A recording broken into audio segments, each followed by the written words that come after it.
Let's give out some good albums this week. For a change. Try.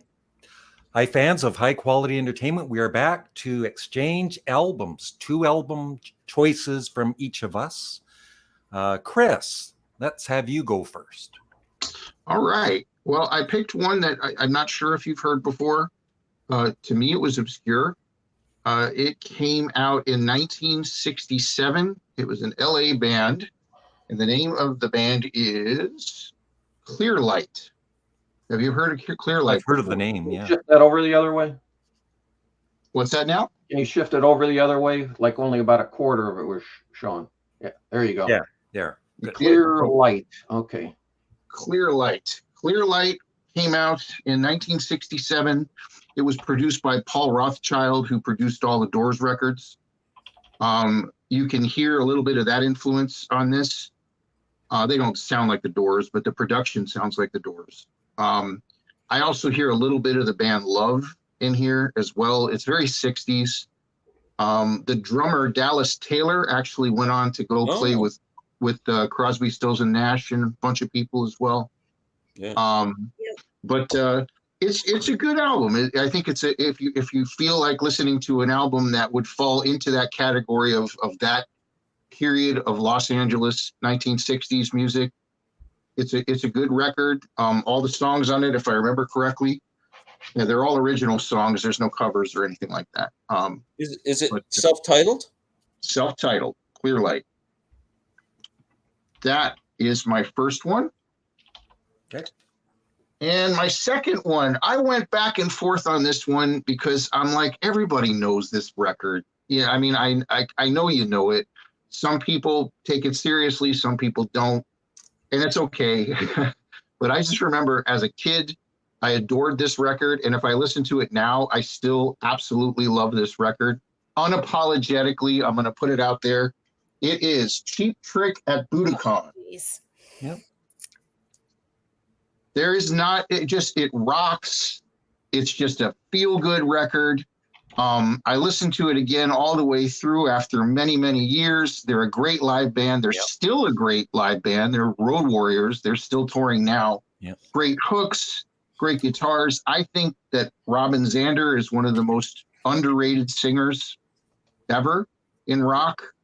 And just the fact that I love it as much now as I did when I was a kid says something. It didn't get old for me. So anyway, that's my second choice is Cheap Trick at Budokan. Okay. All right. Marsha. Okay. Excuse me. So I have a couple of CDs this week. The first one is Charles Bradley Changes. Now, if you like Otis Redding, you like Wilson Pickett, you like 60s soul music, you'll love this. Charles Bradley is unfortunately no longer with us. He was discovered in his 60s. He was a James Brown impersonator, and he got signed to a division of Daptone Records and put out a couple of albums, and then sadly succumbed to cancer. So he's only released a couple of albums, late in his life. And as he was getting famous, and sadly his life came to an end. This thing will make you feel, as the kids say, feel all the feels. It'll make you cry. It'll make you want to snuggle up with your lady friend. It'll do all of that and more. It'll make you think. It's just awesome. He's got a great, soulful, gritty voice. The reason it is called Changes is because he does a cover of Black Sabbath's Changes, which to me is one of the worst songs on my favorite Sabbath album. But here it is redeemed and brought into a new life, and it will break your heart into a million pieces in the best way possible. Charles Bradley Changes.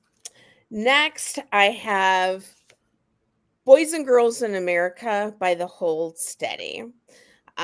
This is from 2006. Oh, yes, by the way, this is from 2016.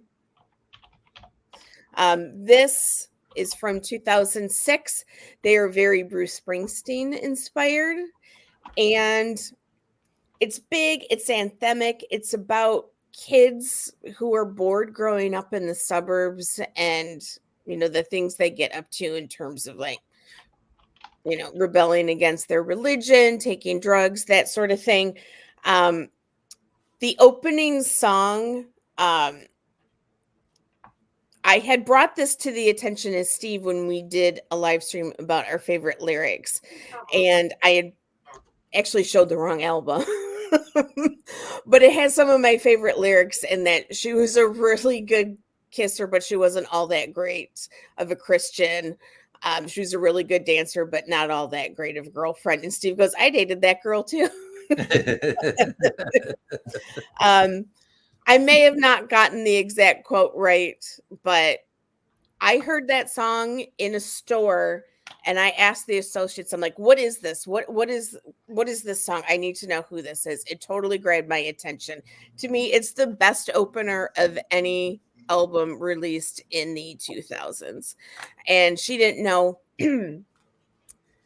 Several months later, I'm at lunch with a friend of mine in Michigan, Paul. Paul, if you're watching, hi. And he had said, yeah, I'm really into this band, The Hold Steady. And I went home and I listened to it and I was like, that's the song. That's the song I've been trying to figure out for the last 9 months. So that is my recommendation. If they're a great band, the singer has sort of an unusual voice. You may not be into it just because of how he phrases things, but it's undeniably great in terms of its musicality. Cool. All right. I'll go next. First up, I'm offering a very well-known prog rock singer. This is his second solo album. And it might be my favorite of the many I've heard. And it's not really prog rock, most of it. It's more just really good pop rock songs, maybe a little bit cheesy here and there. But the last song is definitely a long prog song. It features Clem Cleminson on guitar. Great guitar work on this album. And I just, if you love his vocals, if you love the band he's in, and you haven't heard this, you should. It's John Anderson, Song of Seven.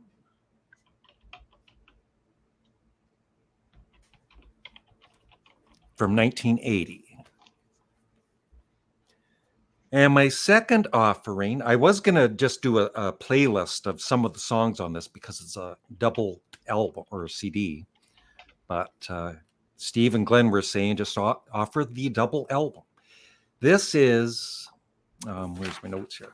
A band from Northern Ireland. It's kind of power pop, rock, amazing hooks. If you love guitar hooks, guitar riffs, really catchy songs. All of the songs are 2 to 3 minutes long. 42 songs in total. It's a double, like I said, a double CD. And it is The Undertones. From 1978 to 1983, a best of. And they are so good. So if you like catchy rock songs, highly recommend it. Okay. Glenn. Okay. I'm going to go with what I think is one of the most underappreciated albums. You never hear anybody talk about this album, but it's one of my favorites. Joe Walsh's album, Barnstorm. Yeah. Yes. This is not like if you think of Joe Walsh and you think of Rocky Mountain Way and those kind of songs, and this is not a rock album. This is more of a it's real acoustic, dreamy kind of an album. It's got the same kind of vibe we talk about with No Other and Astro Weeks. The whole album just kind of flows together. The songs have these dreamy passages in between tracks and beautiful acoustic guitar, great singing, beautiful lyrics. There's only one rock song on the album. It's called Turn to Stone. Other than that, it's all acoustic, beautiful love songs and songs about growing up and, and stuff like that. And Joe's acoustic guitar playing is just fantastic. He's a great acoustic guitar player. So if you haven't heard this album, give it a shot. Joe Walsh Barnstorm, it's a great record. That's my number one pick. Number two, I'm going back to, they call this album a psychedelic Mardi Gras fusion album. Dr. John's debut album, Dr. John the Night Tripper. I freaking love this album. It's like you can feel somebody sticking the pins in your voodoo doll. It's like it's just really dripping in that New Orleans, voodoo stuff and everything. It's a great record. I love it. But Dr. John and the Night Tripper, it's called Gree, actually. Yeah. And the song Walk on Gilded Splinters is kind of the great song on this album, which Humble Pie covered on their Rockin' the Fillmore album. Yep. So they're my two. Cool. All right, Steve. All right. A couple weeks ago, I offered up Ian Hunter, Artful Dodger, and I was going to do this album at the same time. I was going to do Artful Dodger and their album, Rave On. I've never asked Sam if he knows this band. They put out 4 albums. They're from Virginia. First album came out 76. This is their last album, which came out in 1980. A true power pop band. Lead singer has a little tinge of Rod Stewart. Every once in a while you hear a little raspiness in them, but it's just all just great hooks. There is not a bad song on this album. I saw these guys. I can't remember who I saw them with, but that made me go out and buy their first album. But there you go, Artful Dodger, Rave On. And then, because also we'll go back to Ian Hunter with Artful Dodger because of his beautiful tribute to Mick Ronson on this album from 2016. Fingers crossed, he pays tribute to David Bowie with the song Dandy, which is another really just heartfelt song about a friend of his. Fantastic album. He's got a great band, the Rant Band. Who's the artist there? It's Ian Hunter. Oh, what's the name of the album? Fingers Crossed. That's from 2016, and the song Dandy, that's the one he wrote about David Bowie, because it's right after his death. And like most of his albums, I will say there's not a bad song on this one either, but I'm a little biased when it comes to Ian Hunter. So there you go. Those are my two. All right. Okay, Chris, which 2 albums are you going to choose? All right. I have little asterisks on my list next to 3 of them. Charles Bradley sounds interesting to me. You had me at Otis Redding, so I might wind up choosing that one. The other one is Undertones. I've heard Teenage Kicks before, so I'm not. Here's my fear of Undertones. Mm-hmm. You said it was a double album. Yep. So that's a lot of those kinds of songs. Yeah. So I'm kind of nervous. But there's a variety in it too. Okay. Well, I might keep that one for the future. Let me do this. I'm going to do the Charles Bradley Changes for sure.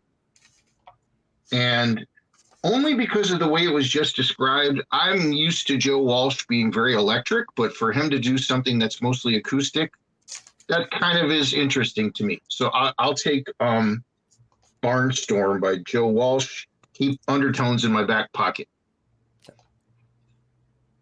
All right, Marsha. And what was the first album you chose? Charles Bradley Changes. Okay. I'm going to take Cheap Trick at Budokan because I will never pass up an opportunity to listen to it. Yeah. And then I'm going to go back a week and I'm going to choose the Hyatt. All right. My friend Paul recommended the whole study to me. And when I first met my friend Paul, he loved Hyatt. In fact, he always just referred to him as Hyatt. He was a big fan of his. So I think I'm going to do that. It's been a long time since I've listened to it. I heard it, as I had said, when I was at Andrea's with you, Glenn. And I remembered how much I enjoyed it. And I was like, I got to remember to go back and listen to it. I never did. So it's probably been 20 years at least outside of when I heard it at Andrea's that night. But I might be cheating. I know I'm picking two albums I know I love, but I also have not listened to them in the context of like actually listening to them to individually rate them. But just so everybody, I just want to be, clear that I know these albums fairly well, but I'm still going to listen to them again. All right. For me, last week I had Marsha and Chris, so I'm going to go with Steve and Glenn. And with Glenn, I have Barnstorm, which is really good. I'm going to go with Dr. John's Night Tripper. Never heard it. And the one for Steve, I am interested in hearing D-Wolf, but I'm going to go with Ian Hunter.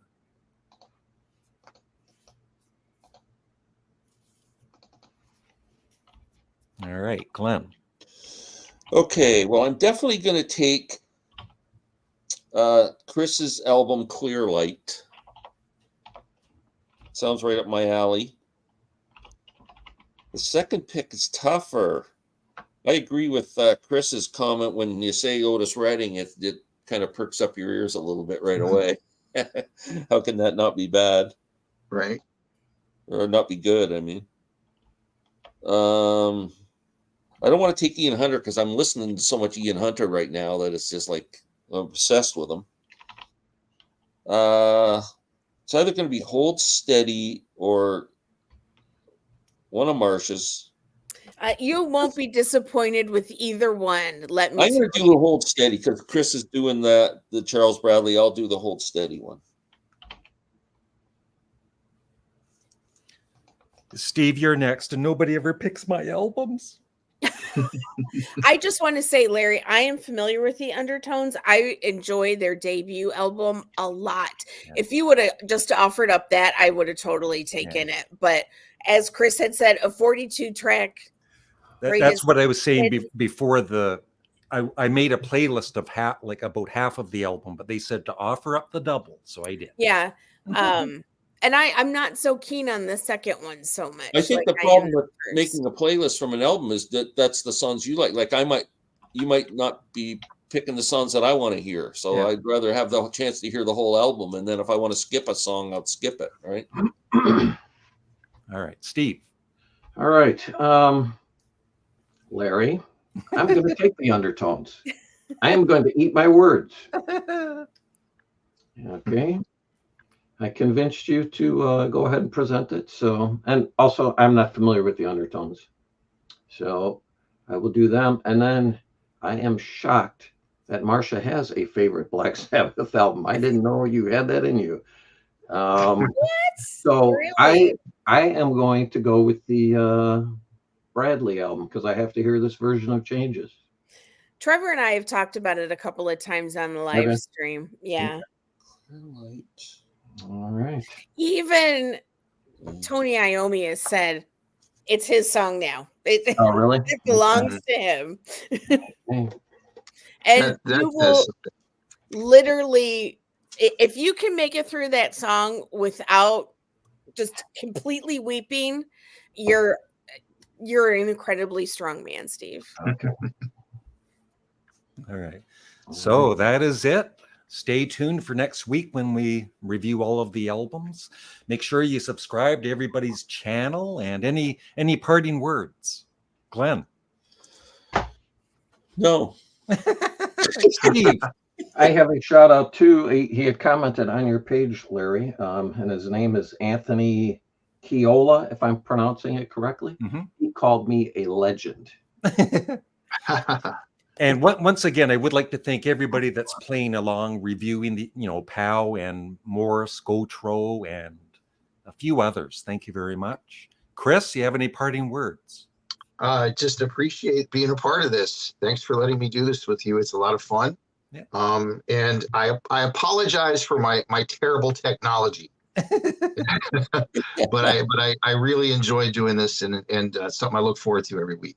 Yeah, me too. It's been great. I got to make a comment too about a comment. Morris said that I need an intervention. What? An intervention for what exactly? In poor taste in music. Oh no. And No, it Marsha? had something to do with the Rolling Stones album. Oh, well, I mean, what else? All that can be said has been said about that Rolling Stone album in terms of Glenn's standpoint on it. So, Marsha, any parting words? No, I have nothing to say other than thank you everybody for watching and participating in the comments. It's a lot of fun. I enjoy reading what everybody has to say. Yeah. Okay. Thanks, everybody. Thank Bye-bye. you. Goodbye.